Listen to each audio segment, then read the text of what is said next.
चुनाव में आरोप प्रत्यारोप का दौर शुरू हो गया है। भूपेंद्र चौधरी हमारे साथ हैं, प्रदेश अध्यक्ष। जो सलमान खुर्शीद हैं, उनकी भतीजी कह रही हैं कि भाजपा वाले वोट जिहाद करते हैं। कांग्रेस पार्टी का जो चरित्र है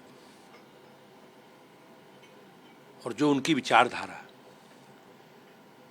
आपने देखा होगा आज़ादी के बाद जो संगठन आज़ाद देश के बंटवारे के लिए जिसकी सबसे ज़्यादा जवाबदेही थी, मुस्लिम लीग की, कांग्रेस पार्टी उसके साथ गठबंधन में चली गई और आज तक कांग्रेस का मुस्लिम लीग से गठबंधन है। कांग्रेस का एजेंडा देश में तुष्टीकरण का है और कांग्रेस पार्टी देश में शरिया कानून लागू करना चाहती है, लेकिन प्रदेश की और देश की जनता अब सजग है और इस हिडन एजेंडे के कारण, जो इनका एजेंडा है, उसके कारण उत्तर प्रदेश की और देश की राजनीति में अब इनकी भूमिका प्राय धीरे धीरे समाप्त हो रही है। अध्यक्ष जी, ये लव जिहाद था, लैंड जिहाद था, लेकिन ये वोट जिहाद, इसके मायने क्या है? मतलब करना क्या चाहते हैं? ऐसा क्यों बयान आ रहा है? कांग्रेस पार्टी हमेशा समाज में टकराव, तनाव पैदा करके देश को विभाजित स्वरूपों में देखना चाहती है। भारतीय जनता पार्टी का, माननीय प्रधानमंत्री जी का संकल्प है भारत को विकसित भारत बनाने का। हमारा एजेंडा है सबको साथ लेकर चलने का। हमारा जो भारतीय जनता पार्टी का मूल तत्व है, सबका साथ, सबका विकास और सबका विश्वास। और इनका क्या एजेंडा है? इनका समाज में जाति के नाम पर, धार्मिक आधार पर, क्षेत्र के नाम पर, भाषा के आधार पर देश में सामाजिक टकराव और तनाव पैदा करने का। आपने देखा होगा इनके गठबंधन के सहयोगी किस प्रकार से उत्तर भारत से दक्षिणी भारत को अलग करने की बात करते हैं। इन्हीं की पार्टी के लोग, इनके राष्ट्रीय अध्यक्ष के पुत्र किस प्रकार से सनातन के बारे में टिप्पणी करते हैं। तो इनका एजेंडा समाज में टकराव और तनाव पैदा करने का है और कांग्रेस पार्टी समाज को भ्रमित करके एक वोट बैंक के रूप में एक समाज को अपने साथ जोड़कर देखती थी, लेकिन अब पूरा देश और सब लोग सजग हैं। अध्यक्ष जी, राहुल गांधी हो, प्रियंका गांधी हो, ये रायबरेली अमेठी से चुनाव लड़ने के लिए उत्सुक ही नहीं है, लड़ना ही नहीं चाहते हैं। आखिर ये किस तरीके का भय है? जिस प्रकार का माहौल है, जिस प्रकार की परिस्थिति है, उन परिस्थितियों को ये लोग समझते हैं। अब राहुल गांधी 2019 में लोकसभा चुनाव हारने के बाद एक बार भी अमेठी नहीं आए। सोनिया गांधी जी चुनाव जीतने के बाद, रायबरेली के बाद, एक बार रायबरेली नहीं आई।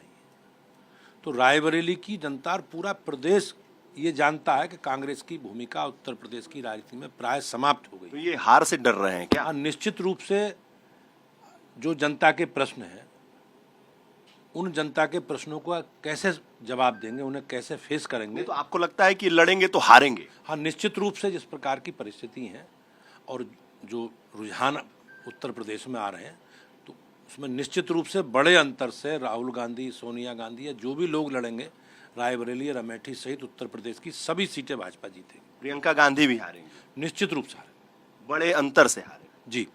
ये आपका विश्वास है?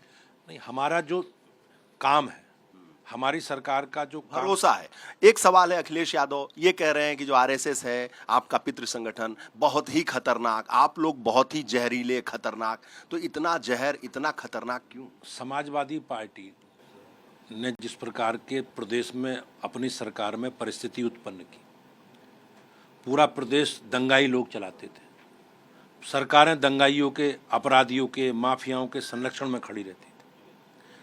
ये पूरा प्रदेश जानता है किस प्रकार से उनकी सरकारों में पूरा प्रदेश दंगाइयों के हवाले था और जो अपराधी लोग सरकार चलाते थे। जाहिर सी बात है। एक सवाल आखिरी है कि चुनाव चरम पर है और आपके सबसे बड़े नेता, देश के प्रधानमंत्री नरेंद्र मोदी जी कानपुर के दौरे पर हैं और अयोध्या के दौरे पर हैं।